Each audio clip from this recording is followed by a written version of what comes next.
Si vous aimez la nature, si vous aimez la création avec la nature, restez avec nous pour ce nouveau numéro des Passionnés.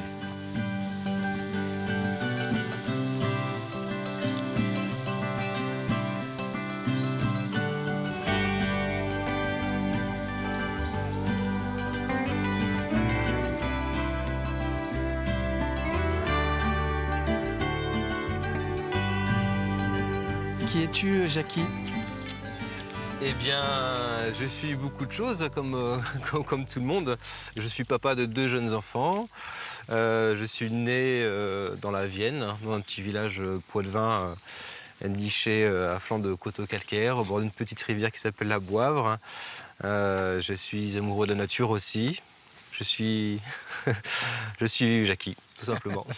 Et toi, Jackie, tu habites en Vendée depuis un certain temps déjà. C'est ça, depuis 2008 exactement, depuis le 2 janvier 2008 pour être précis. Oui. C'est le travail qui m'a fait venir en Vendée. J'ai travaillé à plusieurs endroits en France après mes études et puis je suis revenu ici. La Vendée me plaisait bien pour des paysages complets. C'est assez complet entre le bocage, le bord de mer, les marais, le bord de Sèvres, beaucoup de choses.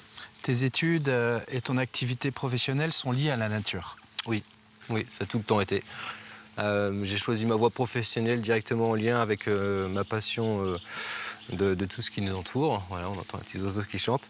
Et donc c'est tout naturellement que je suis tourné au début plutôt dans la gestion des espaces naturels. Donc je vais plutôt être gestionnaire de milieu. Et puis je me suis rendu compte que même les enfants en campagne, même en Vendée, dans les petits villages, ne connaissaient pas vraiment ce qui les entourait. Voilà, je pense qu'il y a eu un fossé, il y a eu un manque dans une génération, je ne sais pas trop comment l'expliquer, mais cette distance en fait était augmentée des enfants et de la nature. Et ça me chagrinait un petit peu, donc j'ai continué ma voie professionnelle, enfin mes études et ma voie professionnelle, dans la transmission en fait de ce qui nous entoure, des choses simples. Comme guide nature. Oui, c'est ça, comme guide nature, animateur nature, et on peut même dire éducateur à l'environnement aussi. Bon, après, c'est des termes un peu plus pompeux, mais... Nous sommes ici au Brésil, dans cette forêt de Grala, Oui. où tu nous as conviés pour parler de cette passion que tu as pour la vannerie sauvage. Alors, la vannerie sauvage, qu'est-ce que c'est ? Vannerie sauvage ou vannerie buissonnière, c'est l'utilisation en fait des plantes qui poussent naturellement autour de nous et peut-être autour de chez toi aussi, et qu'on peut utiliser pour le tressage, encore qu'on tresse. Et donc l'art de tresser les plantes, c'est la vannerie. Le fait d'utiliser les plantes sauvages pour faire cette vannerie, c'est la vannerie buissonnière, la vannerie sauvage. Silsaul, c'est un incontournable de la vannerie. Aller plus loin avec la vannerie sauvage, c'est aussi avoir une bonne connaissance des plantes et se dire que tiens, ça ou ça, c'est utilisable pour des tas de réalisations différentes. Pas que des paniers d'ailleurs. Pas que des paniers, oui, il y a beaucoup d'autres choses. C'est vrai que c'est un champ d'exploration qui n'est pas limité en fait, ça dépend vraiment de l'aspect créatif des gens. Et les plantes utilisables sont vraiment très nombreuses et les couleurs aussi. Donc même par chez nous, même la ronce peut être utilisée lorsqu'elle fait plusieurs mètres comme ça, qu'elle grimpe dans les arbres, qu'elle cherche la lumière, qu'elle s'accroche avec ses épines. Donc on peut l'utiliser. On l'a tout le temps utilisé depuis des centaines d'années, voire des milliers d'années.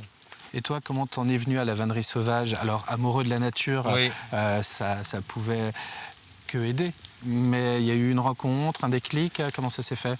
Non, ça s'est fait petit à petit. Alors déjà, quand j'étais jeune, en fait, j'adorais avec les copains fabriquer des petits jeux, des petits jouets au bord de l'eau. Et puis, c'est venu naturellement en observant, en manipulant, sur les temps un petit peu perdus. Voilà, le plaisir de faire avec ce qui nous entoure.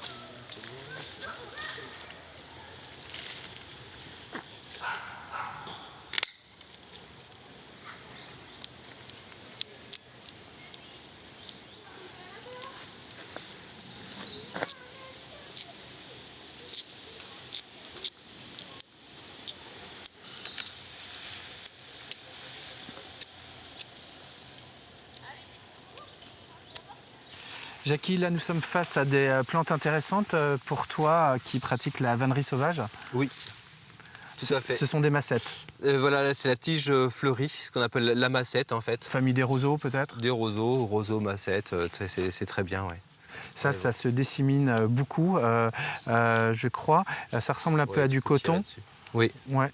Mais toi, ce qui t'intéresse sont plutôt les feuilles, oui. Les feuilles. Oui, là, c'est la tige qui fleurit, donc il n'y a pas forcément d'utilisation en vannerie, mais ce sont plutôt les feuilles, comme celle-ci, tu vois, qui sont en train de sécher directement sur pied. Alors... Toujours équipé d'un petit couteau quand on pratique la vannerie. Je crois que depuis que je suis majeur, j'ai un couteau dans les poches. Ouais. Et c'est tous les jours. Donc ce sont des feuilles comme ça qu'on peut facilement tresser. Et notamment, on peut faire des petites cordelettes. Il y a déjà un petit travail de cordelette à faire. Et après, qu'on peut tresser entre des brins croisés de saules ou d'autres plantes sauvages d'ailleurs. Donc on peut tout simplement les mettre en quinconce. Comme ça, parce qu'elles deviennent de plus en plus épaisses au fur et à mesure qu'on descend. Donc le fait de les mettre en quinconce fait qu'elles gardent une largeur à peu près équivalente sur toute la longueur. Et ensuite, je vais faire une torsion comme ça. Je vais les mêler entre elles. On va faire une torsion.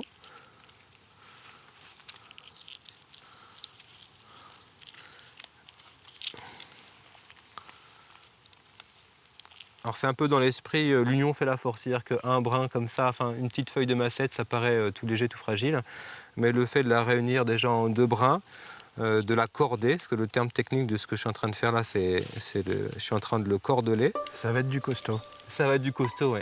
Donc les feuilles de massette peuvent être récoltées à partir du mois de juillet jusqu'à octobre, novembre, mises à sécher. Et ensuite, on peut les réhumidifier pour qu'elles retrouvent leur souplesse.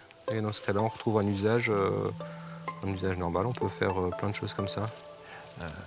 Donc là, ça devient du coup une attache, par exemple, très naturelle en fait.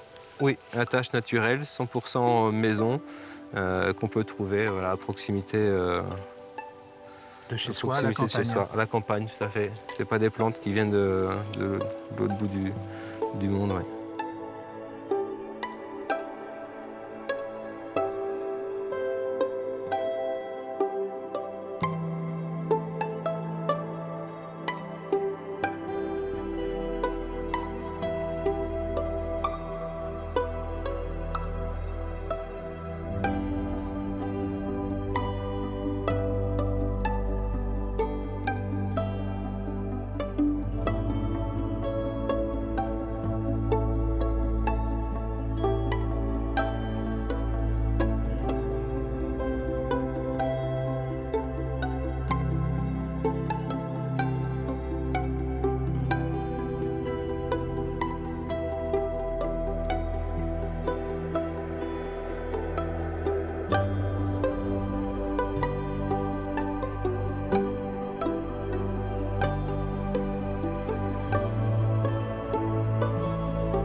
Jackie, tu nous as rassemblés ici sur cette table dans la forêt quelques-unes de tes réalisations. Alors on a beaucoup de réalisations faites à partir de l'osier, mais pas seulement. Oui. Je crois qu'ici, tu nous l'as montré tout à l'heure, là, ce qu'on voit, c'est fait à partir de la ronce, oui. Très présente autour de nous quand on est à la campagne. Oui, c'est ça. Et là, ça peut faire quoi, un fond de panier par exemple? Alors ça, c'est fait plutôt pour assembler les paniers ensemble, enfin 2 bras ensemble, ce qu'on appelle l'œil du vannier. Donc voilà, l'idée c'est d'avoir l'avantage de la ronce, c'est que c'est des brins qui peuvent faire plusieurs mètres de long et qu'on ne peut pas facilement tresser, et en plus d'une solidité à toute épreuve. On voit que tu aimes les sculptures animalières, toi. Oui, c'est mon lien très proche avec la nature, un côté très naturaliste des choses, beaucoup d'observations d'animaux, et donc forcément ça se ressent sur la création par la suite. Ouais. Jackie, tu mets par exemple combien de temps, toi, pour faire ce tétard? Le tétard, il m'a fallu une bonne journée pour le faire. Une bonne journée pour le faire. Ouais. Et il a fallu aussi du temps pour collecter le matériel naturel, l'osier, pour en avoir suffisamment. Oui, ça, tu as raison. Là, quand je parle de la journée, c'est seulement le temps de réalisation. Ça ne comprend pas le temps de récolte de la matière, le temps de séchage, faut hydrater également. Donc c'est tout un processus il faut en passer par là, et ça prend du temps.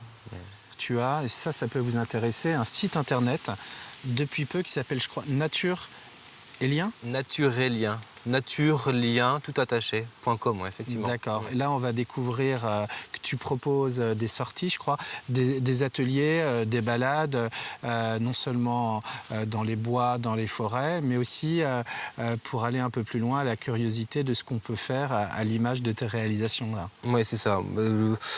Ce qui est important, c'est de partager cet art, parce que la vannerie, c'est considéré comme art, et ça se conçoit tout à fait.